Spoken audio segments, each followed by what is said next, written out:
Halo Smart Leader, hari ini kita akan membahas sebuah buku yang menurut saya bagus banget, ya, berjudul Atomic Habit. Ya. Jadi Atomic Habit itu ditulis oleh James Clear. Ya. Yang bikin buku ini bagus adalah mengenai sejarahnya. Itu bagaimana James Clear ini, dia adalah waktu SMA dia adalah seorang pemain baseball, ya, kemudian terkena kecelakaan di mana tongkat baseball itu terkena wajahnya, akibatkan tulang pada wajahnya itu rusak, ya, kemudian dia harus operasi, koma dan sebagainya, ya. Banyak yang menduga dia nggak akan bisa melanjutkan karir dari baseball, namun ternyata berkat kerja keras dan terus-menerus latihan sehingga dia bisa masuk kuliah dan menjadi atlet baseball di kuliah dan menjadi salah satu top atlet baseball di seluruh negeri di Amerika. Ya. Nah, itu buku ini yang dibahas oleh James Clear ini di buku Atomic Habit.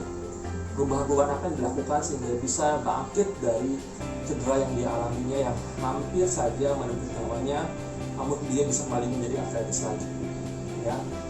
Yang pertama dibahas mengenai fundamental, ya, mengenai tenaga, power, ya. Oke, nah di bab 1 ini dijelaskan kuasa dari Atomic Habit, perubahan-perubahan kecil, kebiasaan-kebiasaan kecil. Kita kan mengenai Dave Brazoff, ya, dia adalah seorang pelatih dan tim sepeda Inggris. Nah, tim sepeda Inggris itu tidak punya sejarah hebat sebelum tangani oleh Dave Brazoff. Ya, namun Dave ini melakukan perubahan-perubahan kecil. Dia menyempurnakan posisi duduk, dia menyempurnakan banyak hal dalam sepeda kecil sekali. Namun perubahan kecil itu berdampak luar biasa. Ya, tidak lama, ya, pada tahun 2008, ya. Ya, tepat kurang lebih 5 tahun setelah Dave ini menjadi pelatih di Inggris, tim sepeda Inggris memenangkan 60% emas di Olimpiade Beijing di 2008. Ya, kemudian mereka punya juara Tour de France. Ya, selama 10 tahun, ya, mereka memenangkan 178 medali kejuaraan dunia dan 5 Tour de France juara. Wow, luar biasa kan? Nah, kuasa dari Atomic Habit ini adalah compounding, yaitu bertambah dan bertambah. Ya, kalau istilah finance itu bunga berbunga begitu. Ya, dalam bentuk positif, ya, dia akan membuat kita semakin produktif. Ya, saat kita produktif, kita bisa fokus di area-area lainnya. Ya, kemudian dalam bidang pengetahuan, Atomic Habit ini akan mengubah pengetahuan kita, dan secara hubungan juga membantu kita untuk dapat membantu sesama. Sebaliknya, prinsip compounding dari kebiasaan-kebiasaan yang buruk juga dapat membuat kita stres, ya, kemudian mudah marah dan sebagainya. Ya. Nah, perlu kita sadari dari perubahan adalah perubahan itu butuh waktu. Ya, perubahan butuh waktu, tidak ada sesuatu yang instan. Ya, penyakit kanker, ya, itu perlu waktu bertahun-tahun. Kita nggak rasa apa-apa, tapi begitu dia sudah besar, dalam sekian bulan saja sudah bisa menyebabkan penyakit yang mematikan bagi manusia. Ada beberapa jenis bambu di China yang selama 5 tahun nggak kelihatan, tumbuhnya pendek sekali. Tapi setelah 5 tahun, hanya dalam waktu 2 minggu saja bisa tumbuh sampai beberapa meter. Ya, jadi kebiasaan membutuhkan sebuah proses dan kita harus sabar dengan proses itu. Itu disebutkan oleh James Clear di buku ini adalah plateau latent potential. Ya. Banyak pola pikir motivasi di buku ini jelaskan antara fokus pada goal dan fokus pada sistem. Ya, banyak orang, tapi masalahnya adalah baik goal dan sistem itu pemenang, juara, dan orang yang kalah ternyata sama-sama punya goal, sama-sama punya tujuan. Ya, nah goal itu punya kelemahan. Yang pertama adalah hanya sementara doang. Ya, kalau kita sudah achieve goal itu, kita nggak punya motivasi lagi untuk melakukannya, gitu ya. Kemudian goal itu juga ternyata target goal itu ternyata bisa berbahaya buat kebahagiaan. Seakan-akan kebahagiaan kita tercapai kalau kita mencapai target itu. Ya, tapi kalau kita nggak mencapai target itu, kita nggak bahagia. Nah, karena ya balik tadi alasan yang karena sementara itu, ya, goal itu punya efek yoyo. Kita sudah mencapai, kita semangat, tapi setelah kita mencapainya kita nggak semangat lagi. Jadi efeknya yoyo, naik turun. Ya, jadi kita sebenarnya lebih bagus pada fokus pada sistem, bukan pada tujuannya, begitu. Ya, oke.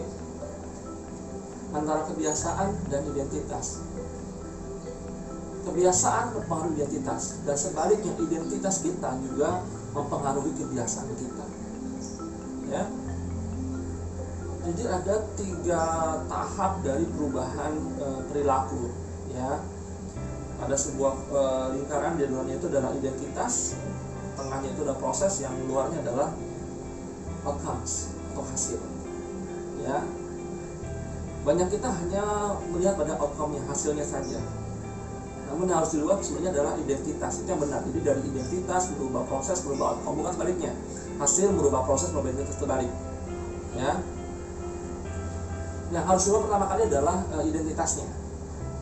Daripada kita mencapai target untuk berhenti merokok misalnya, ya, ubah identitasnya. Ya, jadi dengan mengatakan saya bukan perokok, begitu. Ya, ada seorang namanya Brian Clark, dia seorang pengusaha di Amerika. Dia punya kebiasaan gigit kuku, begitu. Ya, karena gugup. Nah, itu ternyata terbawa sampai dia dewasa. Nah, hal ini berubah kenapa? Suatu ternyata, dan itu bertahun-tahun ya. Nah, kemudian berubah setelah dia ikut mani-pedi dengan istrinya. Begitu lihat kukunya bagus, dia nggak mau lagi. Oh, ternyata kuku saya bagus ya, ngapain saya gigit-gigit gitu loh. Jadi berubah identitasnya. Begitu lihat identitasnya bahwa kukunya bagus, dia nggak mau lagi gigit kukunya. Ya, ubah identitas kita gitu loh. Ya, daripada kita outcome-nya apa? Misalnya aku ingin jadi membaca buku setiap bulan sekali. Jangan. Ubah identitas kita. Identitas adalah kita bilang, saya adalah pembaca. Karena saya pembaca, saya harus baca buku. Itu yang benar. Jadi kita pertama harus ubah identitas kita. Ya, bukan ubah hasilnya. Ya, misalnya aku ingin lari maraton, ubah itu. Jadi katakan aku adalah seorang pelari. Begitu. Dan juga kita harus memberikan hadiah-hadiah kecil bagi diri kita sendiri. Ya, begitu Anda selesai tidak merokok sehari ini, berikan imbalan bagi diri Anda sendiri. Ya, begitu Anda selesai membaca sebuah buku, berikan imbalan kecil bagi diri Anda sendiri. Ya, jadi dengan begitu maka kebiasaan-kebiasaan yang baik akan terbangun. Ya, pada tahun 1898 Edward Thorndike itu dia mempelajari kucing. Ya, kucing ditempatkan di sebuah kotak. Ya, kemudian kucing itu belajar bagaimana cara keluar dari kotak itu. Kotak itu diberikan ada semacam pengukit gitu dan sebagainya. Ya. Nah, ternyata dipelajari semakin lama kucing itu berada di sana, semakin cepat dia keluar. Jadi misalnya pada kotak pertama dia sekian menit, tapi semakin lama ternyata semakin pintar. Itu adalah berarti dia menetapkan sebuah kebiasaan. Ya, itu juga terjadi pada manusia. Ada 4 tahap dalam berubah kebiasaan. Itu adalah di sini itu cue, craving, response, and reward. Ya. Nah, kenapa kita butuh reward? Ya, reward yaitu pertama adalah memuaskan craving, memuaskan kelaparan. Dan begitu terdapat reward kok terpuaskan. Kemudian reward itu juga membuat kita bahwa kebiasaan itu harus layak diingat. Jadi kita bisa mengingat kebiasaan itu bisa diulangi. Ya. Nah, bagaimana cara membuat kebiasaan yang baik? Yang pertama adalah cue-nya itu harus jelas, ya, dan harus craving-nya itu harus efektif, responnya itu harus mudah, dan reward-nya itu harus memuaskan. Sebaliknya dalam menghilangkan kebiasaan yang buruk, ya, cue-nya itu harus invisible, ya, craving-nya itu harus nggak menarik sama sekali, responnya itu susah, ya, dan reward-nya itu tidak memuaskan.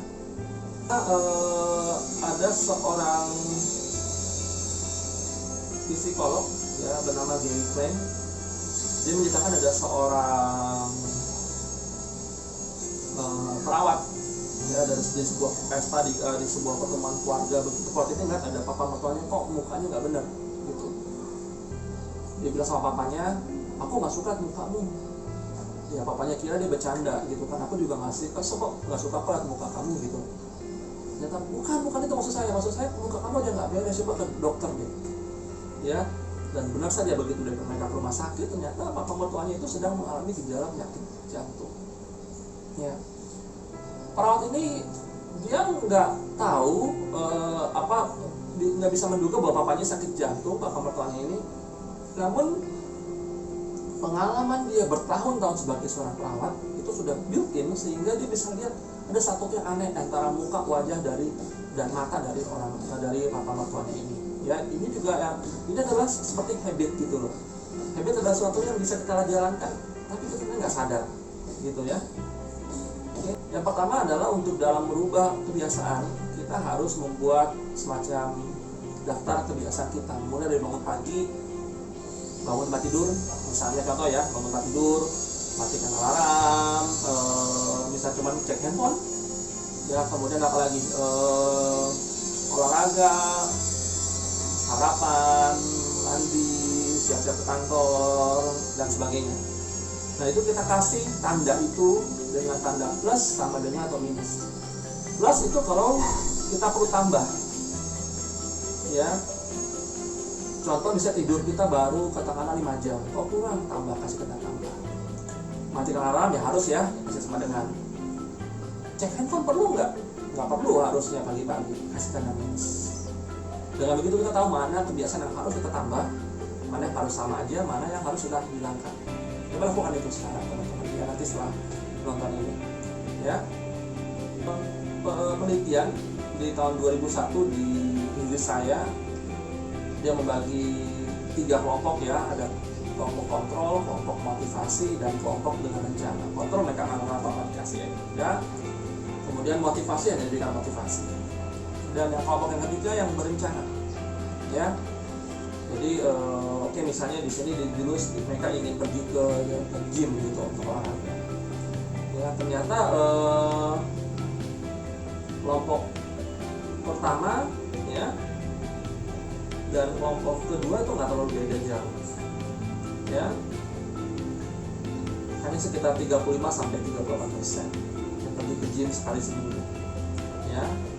Namun yang menarik, ya, kelompok planning yang menuliskan kata aku akan olahraga sekian menit, ya, pada hari apa, jam berapa, di mana, ditulis itu ternyata 91% pergi ke olahraga, pergi ke tempat gym. Ya, jadi menarik ini pentingnya perencanaan begitu, ya.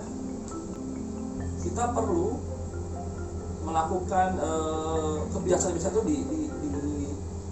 dirapatkan gitu, jadi disusun, ya, sehingga bisa menjadi kebiasaan ini gitu loh.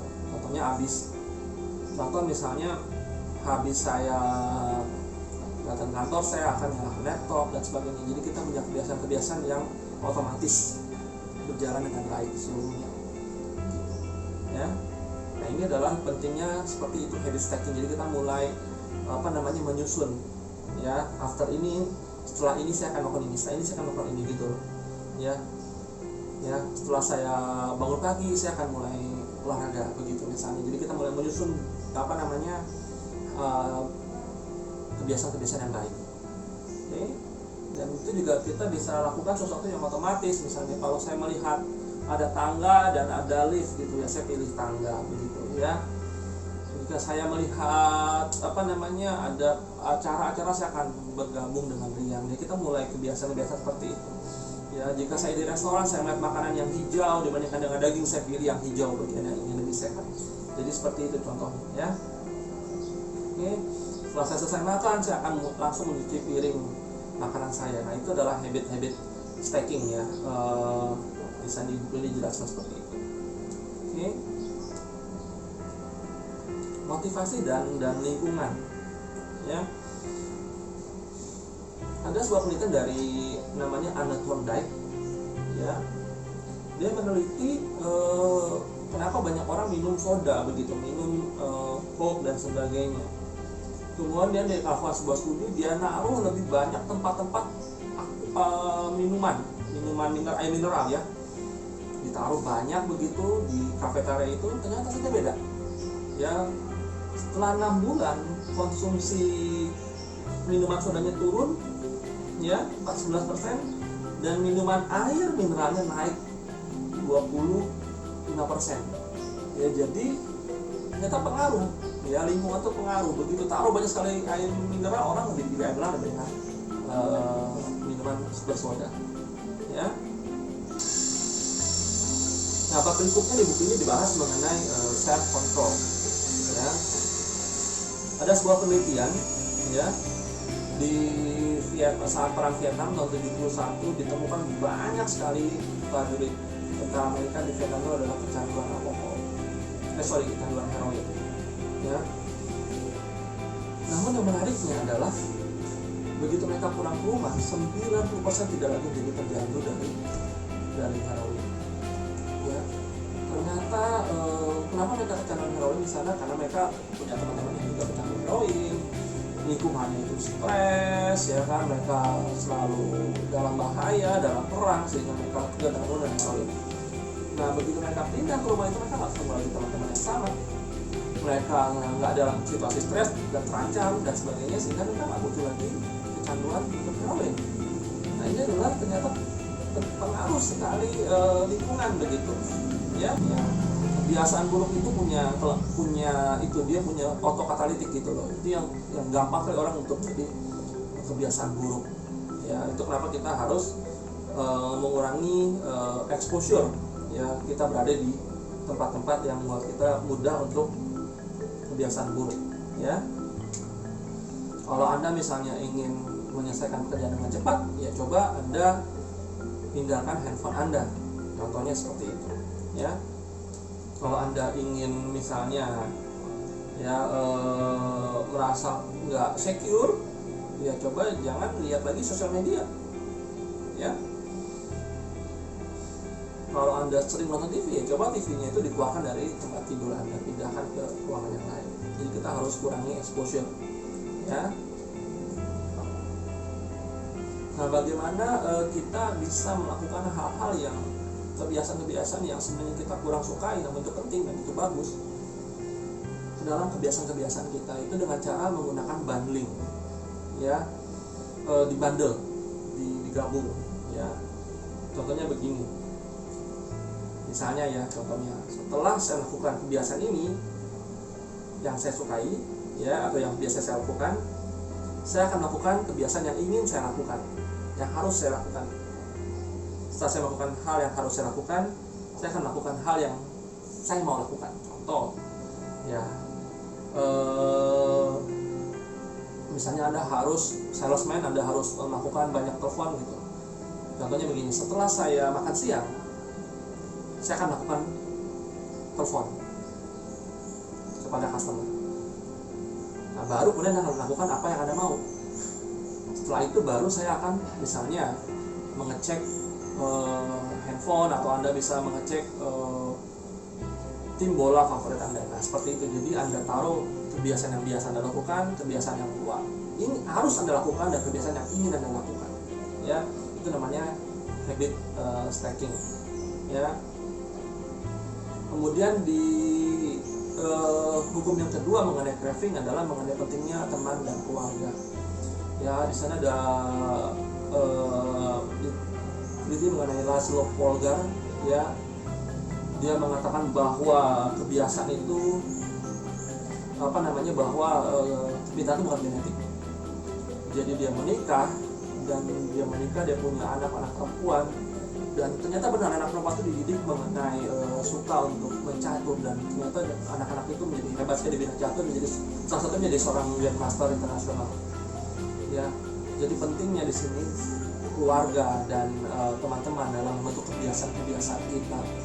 Di keluarganya Laszlo ini, di keluarga Polgar ini, catur adalah hal yang biasa. Begitu mereka tidak tertekan untuk bermain catur. Mereka tuh antara kakak adik bermain catur dengan sangat menjadi suatu hobi yang menyenangkan bagi mereka. Yang ini terjadi, ya.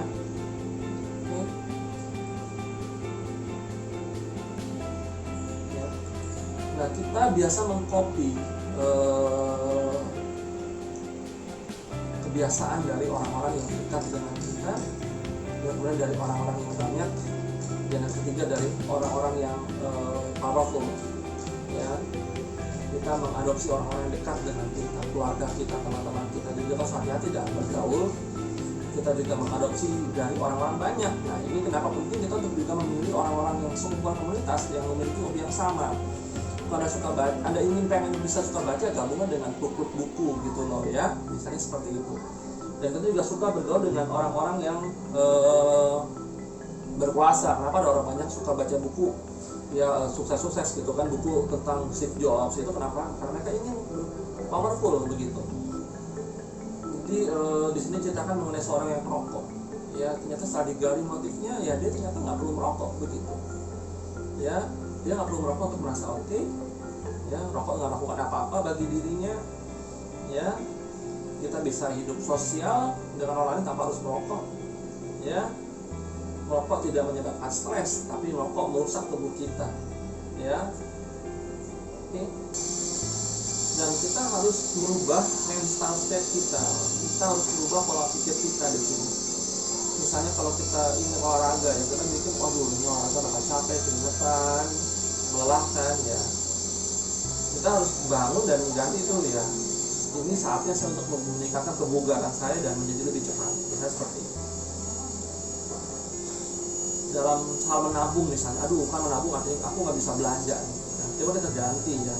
Dengan menabung kita bisa membeli apa yang kita mau nantinya, seperti itu, ya. Jadi kita harus merubah pola pikir kita, ya, sehingga menjadi kebiasaan itu menjadi lebih baik gitu loh, dapat diterima oleh keadaan mental kita, ya.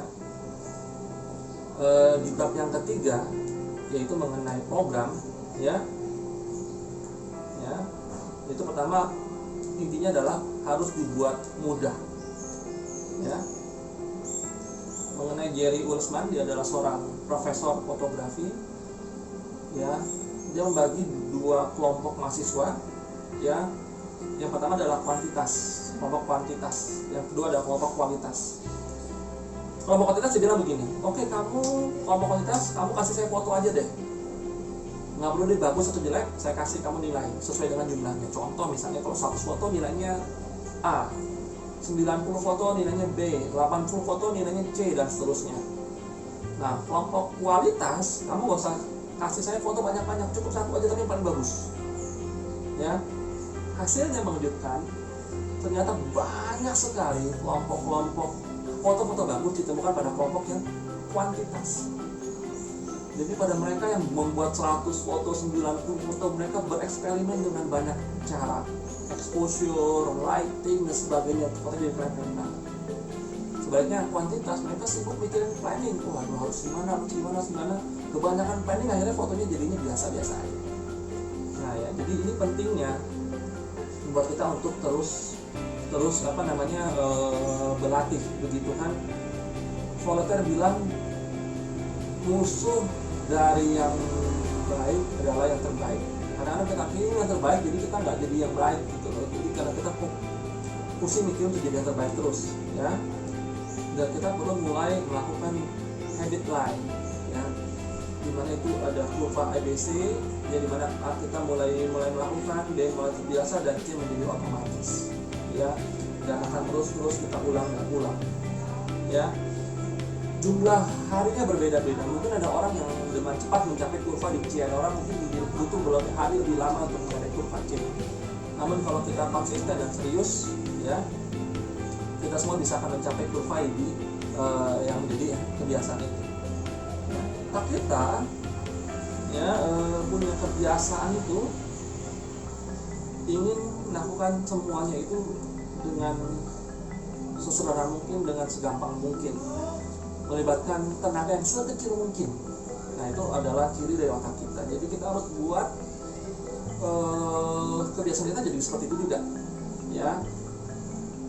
Jepang itu punya line factory yang sangat bagus sekali. Mereka punya kebiasaan yang produktif sekali dan terkenal sekali dengan disebut dengan penambahan dengan pengurangan. Katanya gini, jadi mereka menambah produktivitas dengan mengurangi, kegiatan-kegiatan yang nggak perlu, gerakan-gerakan yang nggak perlu. Akibatnya mereka punya teknologi, mereka punya mobil, mereka punya TV yang sangat bagus sekali dan tidak cepat rusak begitu, ya. Kita juga harus mengurangi gerakan-gerakan yang tidak penting bagi bagi kebiasaan kita, ya.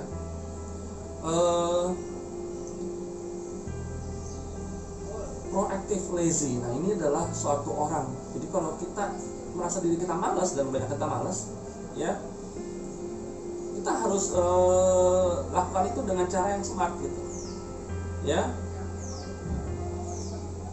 Misalnya kalau Anda malas olahraga gitu, ya, saat malam Anda pulang langsung aja taruh sepatu olahraga di depan rumah dan begitu pada olahraga. Jadi persiapkan sebelumnya, jadi buat besok menjadi lebih gampang, buat yang kemudian akan menjadi lebih gampang. Dengan begini Anda membantu kebiasaan Anda menjadi lebih baik. Sebaliknya, buat hal yang buruk menjadi lebih susah. Contoh, nonton TV. Kalau Anda bilang, aduh saya harus mulai menghentikan nonton TV, buat itu jadi lebih susah. Misalnya ada selesai nonton TV, cabut stekernya. Jadi begitu nonton TV lagi besoknya mesti susah payah kan colok stekernya. Kalau masih lebih susah juga, coba cabut baterai remote-nya. Dengan begitu besok Anda menonton TV, Anda mesti pasang baterai di remote dan mesti colokin stekernya nanti. Dengan begitu seperti itu. Jadi Anda buat sesuatu lebih mudah untuk kebiasaan baik dan lebih susah untuk kebiasaan buruk. Di hukum yang ketiga mengenai respon adalah aturan 2 menit. Ya. Twilat Hart, seorang penari yang memenangkan hadiah MacArthur, ya, dia menyatakan bahwa yang menentukan dalam hidup dia adalah bukan saat dia latihan, tapi 2 menit berada di dalam taksi. Begitu dalam taksi dia sampaikan ke supir taksi, Pak, saya mau pergi ke tempat itu, saya akan berlatih. Nah, itu adalah suatu pernyataan, suatu deklarasi, ya, seperti Anda sedang di jalan biasa masuk pintu tol gitu. Itu adalah suatu deklarasi Anda akan ke sana, ya. Ini adalah saat yang menentukan. Buat hobi Anda, ya, menjadi, kalau yang susah-susah begitu, yang baik tapi susah menjadi lebih mudah, ya. Buat hobi Anda awalnya 2 menit saja.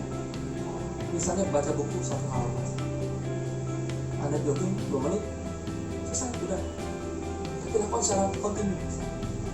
Ya, besokannya sama, baca buku 1 halaman lagi, atau jogging 2 menit aja, udah selesai.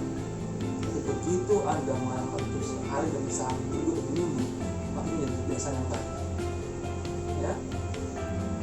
Di sini kita kan juga mengenai John Henry Pattinson, ya. Dia menjual pada tahun zaman cowboy gitu, dia menjual alat-alat untuk menambang, ya. Hasilnya dia nggak pernah untung selama bertahun-tahun. Kenapa? Ternyata karyawannya tidak jujur. Nah, zaman dulu kan belum ada CCTV, belum ada komputer dan sebagainya, sehingga hal yang lumrah waktu itu. sampai dia menemukan cash register. Jadi begitu uangnya masuk terkunci keluar billingnya, ya. Dan ini ternyata berubah, ya, dari mulai dia nggak profit, dia rugi sampai dia akhirnya untung dalam waktu cepat. Ya, jadi ini membuat karyawan yang dulu nggak jujur susah untuk mencuri.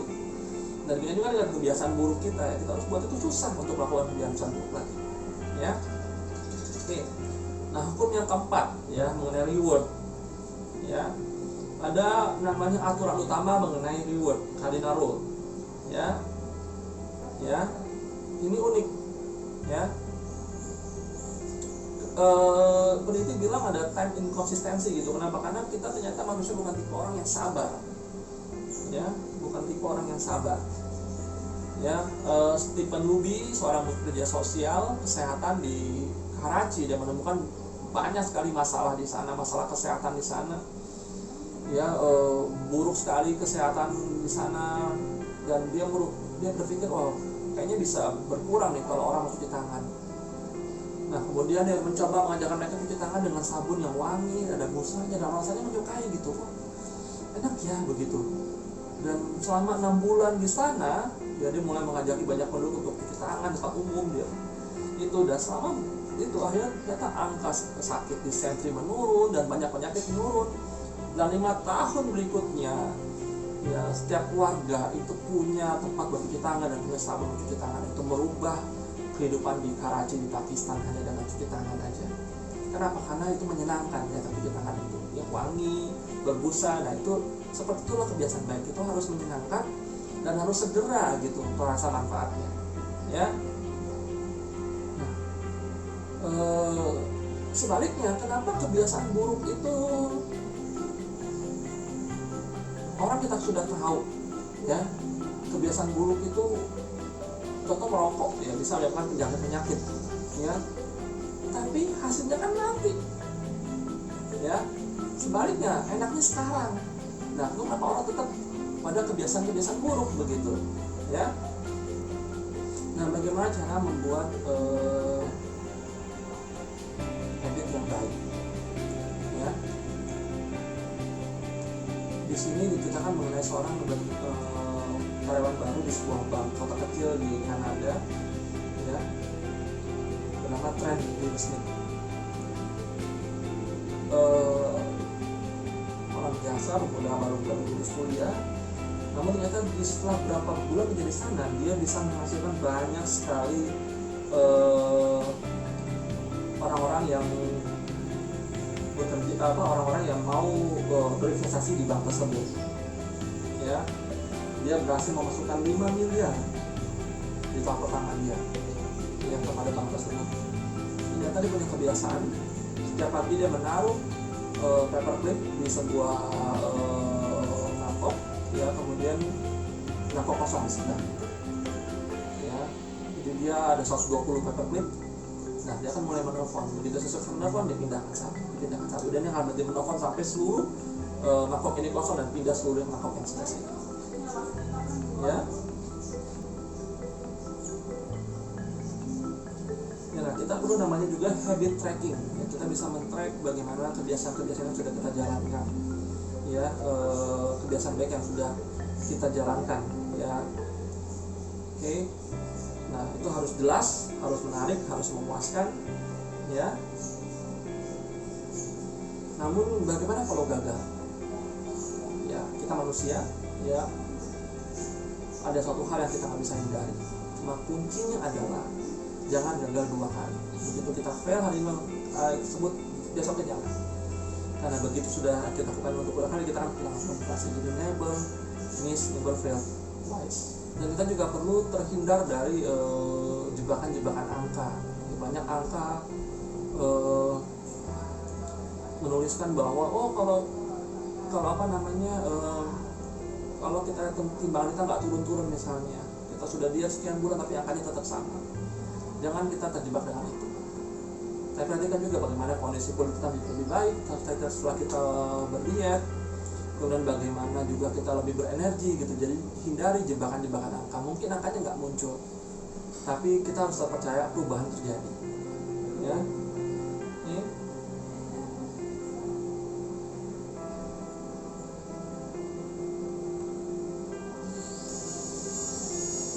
pertama adalah